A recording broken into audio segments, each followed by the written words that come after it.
Bonjour et bienvenue. La peinture de plein air me manque énormément. Et on est en hiver, il fait froid.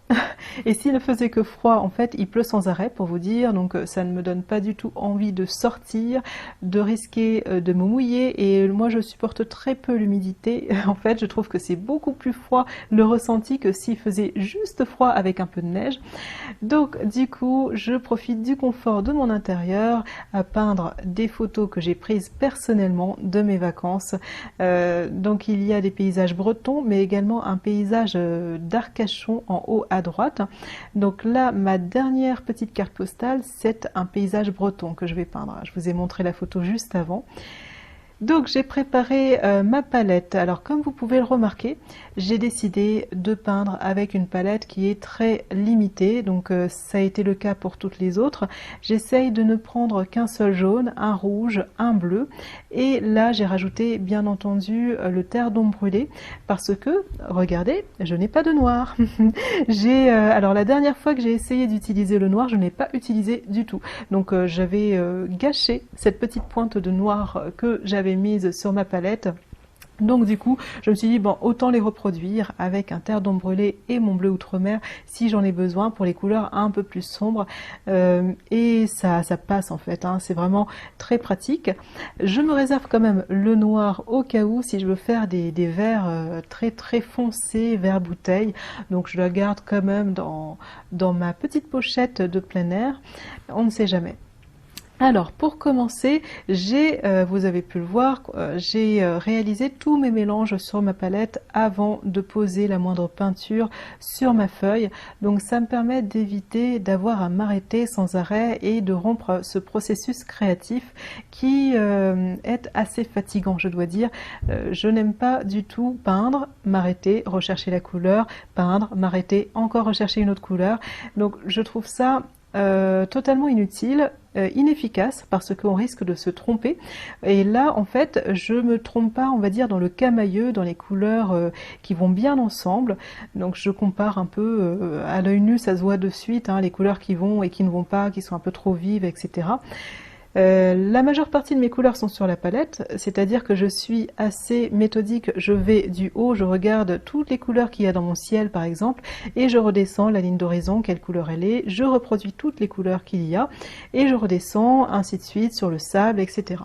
Et au final, j'aurai créé toutes mes couleurs, à part éventuellement quelques petites nuances qu'il manquera, mais ces petites nuances, rien ne m'empêche par la suite de prendre mon pinceau, de piocher dans l'une des couleurs que j'ai déjà effectuées et d'assombrir, d'éclaircir, d'atténuer ou de vivifier, de raviver pardon, la couleur en question. Et pour le coup, c'est bien plus efficace. Alors si je ne me trompe pas, j'ai réalisé ce petit paysage en peut-être une demi-heure, très très rapidement, très très efficacement. La recherche de couleurs ne m'a pris peut-être même pas 5 minutes, donc pour vous dire, c'est vraiment efficace, hein, si vous cherchez un moyen d'aller plus vite. Alors ce qui permet d'aller plus vite également, c'est de pouvoir travailler sur de petits formats. Donc c'est pour ça que j'ai séparé mon carnet de croquis qui est un format A4 en 4 petites cartes postales égales, on va dire. Et comme cela, en fait, ça me permet de me faire plaisir sans consacrer trop de temps non plus à la mise en peinture et pouvoir faire d'autres choses aussi. Bon, j'ai une vie à côté, on va dire. Je dois éviter de faire trop de peinture, surtout quand je travaille les week-ends. C'est pas très sympa pour la famille, on va dire, de ne pas être trop présent. Donc, si je n'ai pas beaucoup de temps à consacrer à mon art, eh bien, je travaille comme ça. Je travaille petit, mais je travaille efficace. Alors là, j'ai bien avancé, mais bon, le processus est toujours le même. On commence par le haut et on redescend petit à petit vers le bas. Toujours, on travaille les couleurs majeures, les couleurs principales, c'est-à-dire le bleu du ciel, le bleu de l'océan, ensuite la terre, la couleur de la terre, quelques touches de vert au niveau de la falaise du fond. Et au final, quand toutes les couleurs principales ont été posées sur le papier, c'est à ce moment-là que vont venir le détail et uniquement à ce moment-là. Donc au tout début, on évite d'utiliser des couleurs trop intenses en fait, pour se laisser une marge de manœuvre. Le mieux, c'est que les couleurs les plus intenses se retrouvent au premier plan, c'est-à-dire au niveau du regard du spectateur. Donc ça, j'ai eu l'occasion de le dire, je crois, et de me répéter assez souvent, mais pour les personnes qui ne connaissent pas les autres vidéos et qui n'ont pas l'habitude de voir mes vidéos, bon, je me répète de temps à autre, je suis désolée pour ceux qui ont vu les autres. Alors, autre chose, je suggère énormément de détails. Je suis assez souvent dans la volonté en fait de vouloir reproduire le moindre petit détail et j'essaye de me soigner grâce à ces paysages. C'est vraiment thérapeutique ces paysages.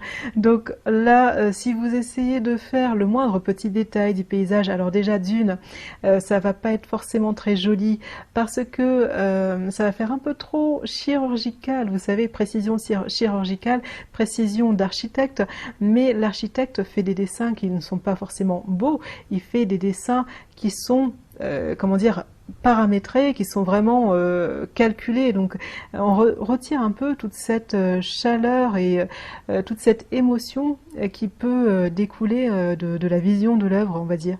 Donc le but, c'est vraiment de reproduire un peu ce que pourrait voir un œil humain. C'est-à-dire qu'au fond, c'est très flou, c'est très lointain, c'est très pattern, mais on voit un peu moins bien, on va dire, puisque l'œil accommande beaucoup moins bien lorsque c'est un peu plus vers le fond. Et plus on se rapproche, plus les couleurs vont être beaucoup plus vives. Donc voilà pour les petits conseils, j'espère que ça vous aura plu, et je vous dis donc à très bientôt pour une prochaine vidéo. Au revoir.